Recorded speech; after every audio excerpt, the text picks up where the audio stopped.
America. We're proud to have him in here. Also, ringing our bell today is Elmer Wisher, and most of us all know our local hero here. Elmer is the oldest veteran here that we know of, and he will be ringing the bell for this ceremony. So, without further ado, I turn this over to you, Rick.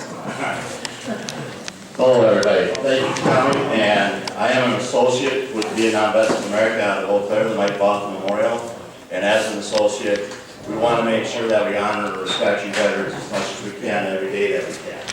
So it's important that we, the AVPA members, do as much as we can. I've been asked to come up and do the VVDPt2Opening ceremony today. I did it last year, and well, I didn't get thrown out, so I guess they have to do it again.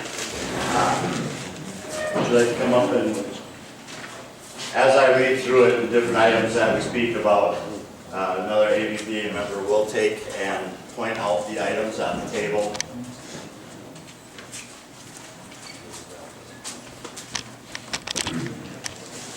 As you enter the banquet hall, you may have noticed a small table in place of honor. It is set for one. This table is our way of symbolizing the fact that members of our profession of arms are missing from our midst. They are commonly called POW-MIAs. We call them brothers. They are unable to be with us this evening, so we remember them. This table is set for one, symbolizing the frailty of one prisoner alone against his oppressors. Remember. The tablecloth is white, symbolizing the purity of the intentions to respond to the country call to arms. Remember. The single red rose displayed in the base reminds us of the families of the loved ones of our comrades in arms who keep the faith awaiting their return. Remember. The red ribbon tied so prominently on the base is reminiscent of the red ribbon worn upon the lapel of the breasts of thousands who bear witness to their unyielding determination to demand a proper accounting of our missing. Remember.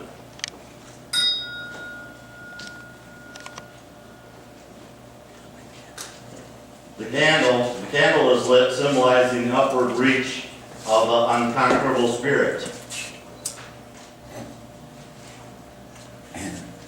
Now it's lit. Remember. A slice of lemon is on the bread plate to remind us of the bitter taste. Remember.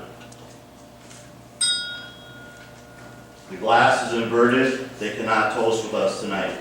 Remember. The chair is empty. They are not here. Remember. Remember all who have served with them and called them comrades, who depend upon their might and aid, and rely upon them, for surely they have not forsaken you. Remember. Remember until the day they come home. Remember.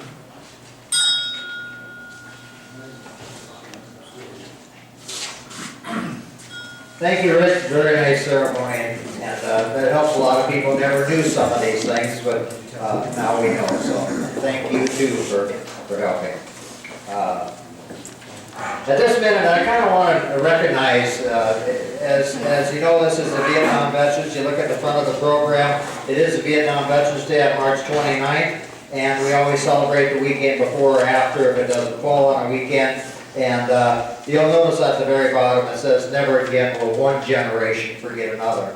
And this is due to the way the Vietnam veterans were treated or mistreated when they come home, and some of the other veterans. And we made sure and made a promise that never again will we allow that to happen. And I hear a lot of good things about the Iraqi and Afghanistan and Desert Storm vets. They say they were coming home anticipating the worst, and they really got a warm reception, so that's thanks to you. So thank you for all that. At this time, I'd like to recognize all veterans who received a Purple Heart. Could you just stand up real quick and show us who you are? I know we got some Purple Hearts in here.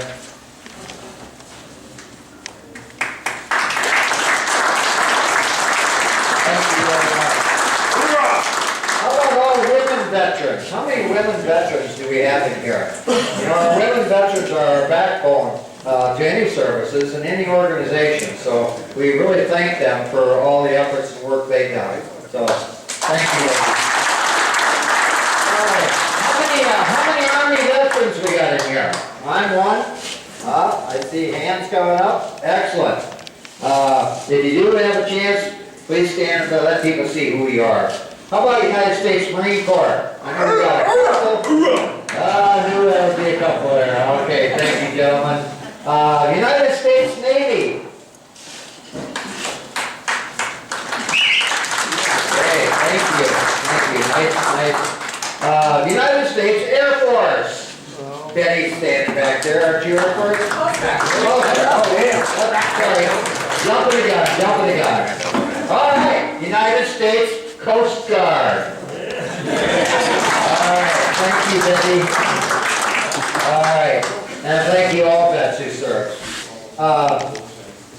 Now we want to look at, as I said earlier, the bell ringer here was Elmer Wishart. We all love him. He's been an excellent guy. He's getting a lot of publicity, and he deserves every bit of gratitude that he's received. So thank you, Elmer, and we want to recognize how many other World War II veterans do we have?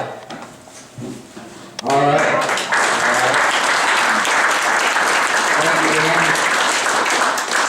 Ian. Okay, Korean veterans. All right. Come on, we got that. I know there's a couple there. You're really hiding. Okay, thank you. Vietnam veterans, please stand and be recognized. And Vietnam War veterans. Thank you. Thank you all for your service. How about Desert Storm? You know, the Desert Storm really got not too much recognition here, so it's been an outstanding job, and we got a bunch of different stuff. So thank you, gentlemen. And Afghanistan veterans. Afghanistan veterans? All right. Oh, hey, Jim back there. All right. Thank you. How about Iraqi veterans? Please stand. All right. I don't know, have I missed anybody else? How about anybody still serving in the service today? Jim, I know you just got out, so. Okay, so thank you all veterans. How many non-veterans who never served, oh, sorry, there you are, Walt. There was one more we fell between the cracks with Beirut, Lebanon. Yes, thank you. Beirut, Lebanon? Anybody served there? Right? Lisa? Together? Thank you, Walt. That's what I was looking to stand for, Korean veteran. Weren't you Korean veteran? No, sir. Oh, so, I'm sorry. My bad.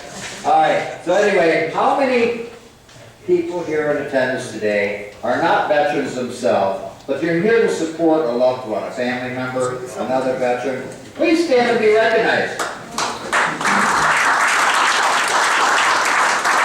Thank you. That is very important to us, because without you, we can't do what we do.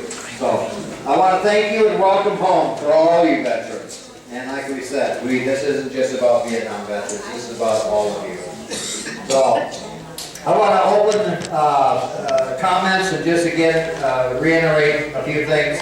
There were approximately 9 million veterans who served during the Vietnam War. Out of that, a little over 2,700,000 served in country with boots on the ground. Today, that number is less than 800,000 living Vietnam veterans back left with us. So, as you can see, and my device is supposed to be shut off, but it's making noise. Sorry. Well, I will owe the first drink at the bar, right? Oh, my credit's good. Okay, with that in mind, I want to start off our speaking today, and I want to recognize our organization. So, Okay, the first one I'd like to bring up here is, and you guys are supposed to be up front here, this is the Veterans Memorial Association Hall here, and they are graciously hosting this event, letting us have it here for our 8th annual event. And we've always had a good time, a good turnout. I would like to welcome up Bob Lincoln. He is our commander, and doing an outstanding job here, and he's got a great crew.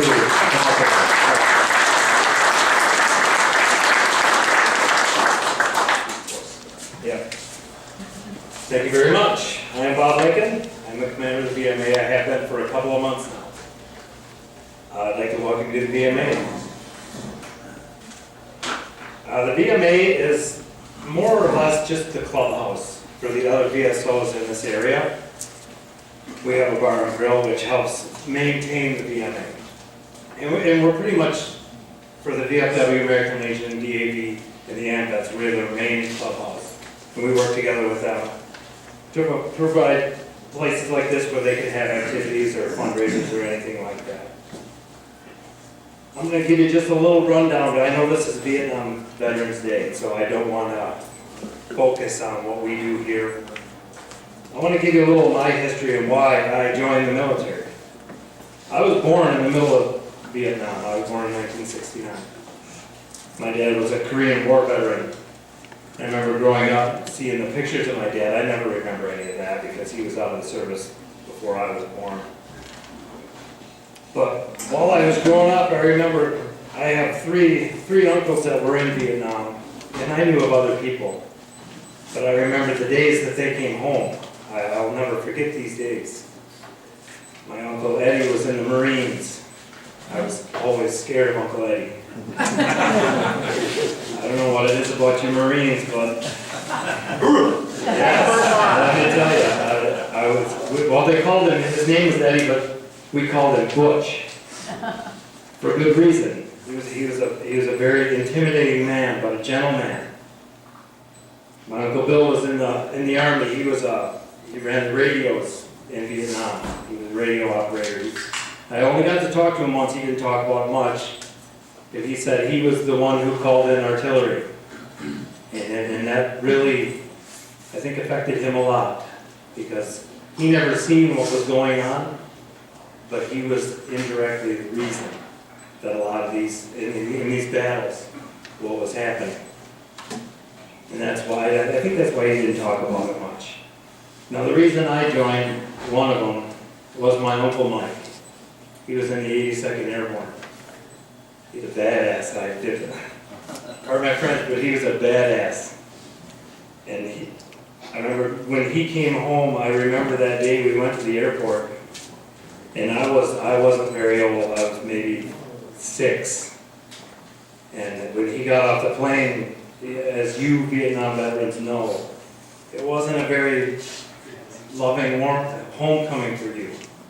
We were there, and we loved Uncle Mike, and we loved to see him come home, but there were other people there that didn't. And I will never forget that, and that's mainly one of the reasons I'm doing what I'm doing these days. With this organization, I'm the first vice commander of the AMVETS. And in a minute here, John will be up here, but he didn't have to talk very hard, but talked me into being in the AMVETS, and I want to get back to the people that came before me and were providing my freedom. I was in Desert Storm, and I've seen some things that I don't talk about, and I never will. And that's why we're here, to give a place for people and veterans to come.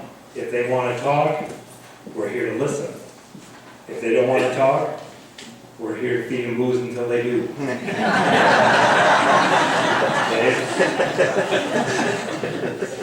I don't know how long I'll be the commander of this, but I'll tell you what, I want to just talk about the VMA just a little bit more. When we started this, I call it a project of bringing the VMA back to life a couple of months ago. It was down. It was very down. Some people told us, why don't you just lock the doors and forget about the whole thing. We couldn't let that happen. So with the help of Jim and Marilyn Wood, with David Paulette, with Deb and Chris and with John and Joe and my wife, because without her, I wouldn't be doing this at all. We have brought this place back where it is thriving. This place is thriving. All the other VSOs are recognizing what we're doing. They're getting involved. We have more people joining every month. And I like to think that it's all in part because of you Vietnam veterans that helped, and the Korean, and all the wars before that helped keep us free. And that's my mission, is to help keep this place going so you guys have a place to go. Our next speaker is John Bacco. Thank you very much. You're all